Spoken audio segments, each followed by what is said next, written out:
Une botte de foin pour toute pitance. Depuis plusieurs mois, ces habitants de Saint-Vivien-de-Blaye apportent un peu de fourrage à ce troupeau famélique. 60 à 80 moutons parqués sur un terrain aride, planté de résineux sous lesquels aucune végétation ne pousse.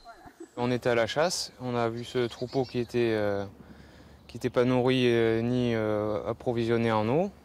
Donc on s'est renseigné un peu pour voir à qui il était et on a vu que le propriétaire venait plus les nourrir ni donner à boire. De temps en temps, voilà, quand on a quelque chose, on vient le remporter. Mais il y a d'autres voisins aussi, même du village de Saint-Vivien, de Saint-Christoli, qui viennent aussi de temps en temps apporter du grain, du foin.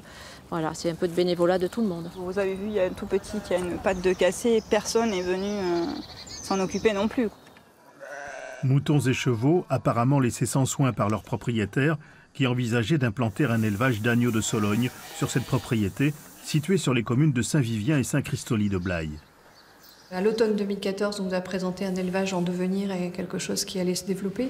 Et finalement, il n'y a jamais eu d'agrément ni d'accréditation de la Chambre d'agriculture.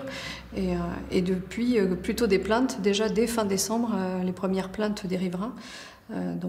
Depuis, on a eu une cesse de faire face à ces plaintes, à aller chasser les animaux, ramasser les animaux morts, alerter la gendarmerie, la DDPP, alerter la préfecture.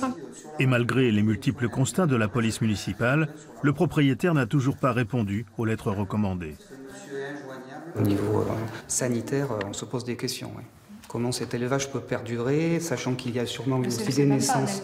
Il y a eu des naissances récemment d'agneaux. On ne sait pas s'ils ont été effectivement bagués ou ils sont contrôlés. Saint-Vivien et Saint-Christoli vont à nouveau interpeller les pouvoirs publics afin de mettre un terme à ce que les habitants considèrent comme de la maltraitance sur animaux.